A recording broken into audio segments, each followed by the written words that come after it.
Hi there, Rima at Eureka Fabrics here with another quick tutorial. This time I'm going to show you how to make a silk pillowcase. So this is a pillowcase that doesn't have a contrasting band. This is the perfect technique to use to make one of those beautiful silk charmeuse pillowcases that are so good for your hair, keep you cool in summer, warm in winter. I'm using a piece of quilting cotton here just so you can easily see right side and wrong side. And I've cut it down to 25% of the size of a pillowcase, just so you can see what I'm doing. So the first thing we're going to do is, and here's 36 inches and here's 22 inches folded in half. So that's the width of your fabric, and this is your length. This is a yard. So the first thing you're going to do is on the 44-inch edge, you're going to fold under a 1/4 inch and then fold over 6 inches and press that. So I'm going to go ahead and press that, and I'll see you back here in a minute. I've pressed under a 1/4 inch and pressed down 6 inches. So this is going to become the cuff on the open end of your pillowcase. And the next thing you're going to do is you're going to sew right along that folded edge right there to hold this cuff down. I recommend, especially when you're working on silk charmeuse, to pin the holy heck out of it, because your silk is going to be sliding around, and because it's so liquid in its drape, it's going to try to get away from you. So you're going to really want to pin that down. If you have a walking foot, use your walking foot. So you're going to sew as close as you can to that fold right there. I'm going to go ahead and sew this, and I'll see you back here. All right, so I've sewn down the cuff. Nice top stitching there. So now we're going to sew what will be the side seam of your pillowcase. But normally you would do this like right sides together, right? But then you'd end up with this nasty seam allowance hanging out there, especially at the end here. You don't want to see frayed edges. So we're going to do this with a French seam. For those of you who have not done a French seam before, it's easy. We're going to start wrong sides together.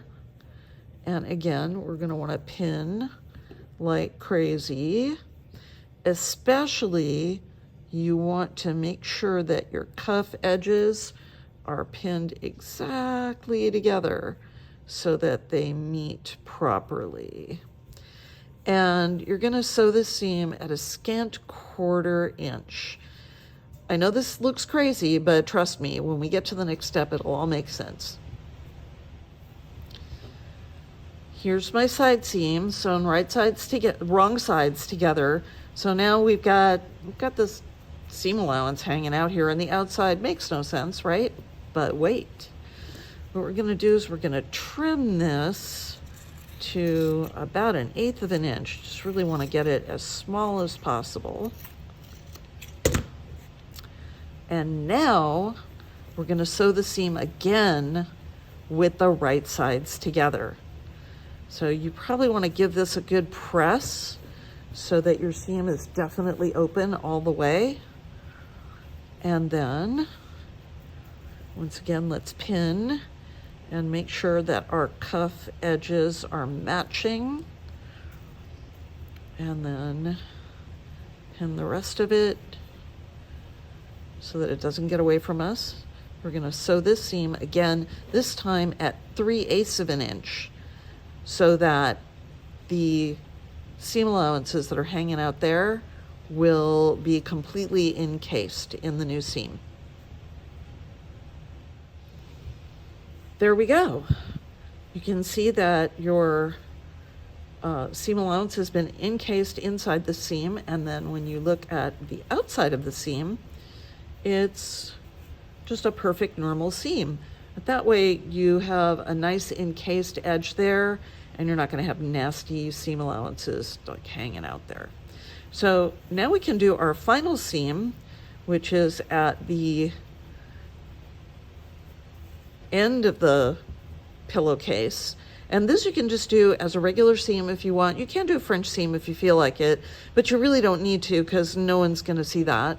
You can serge it, you can sew it and zigzag it, You can sew it and pink it, your choice, because you know the only thing that's going to see that seam is going to be the end of your pillow. And there it is. There's my seam at the end of the pillowcase. And for those of you who don't have sergers or pinking shears, I did a little zigzag on this edge just to hold those edges together and make it look a little bit nicer. Like I said, you could use pinking shears, you could use your serger, or you could even French seam it if you want to get really fancy. But your pillowcase is now done. How easy was that? I mean, we literally did this in 4 seams.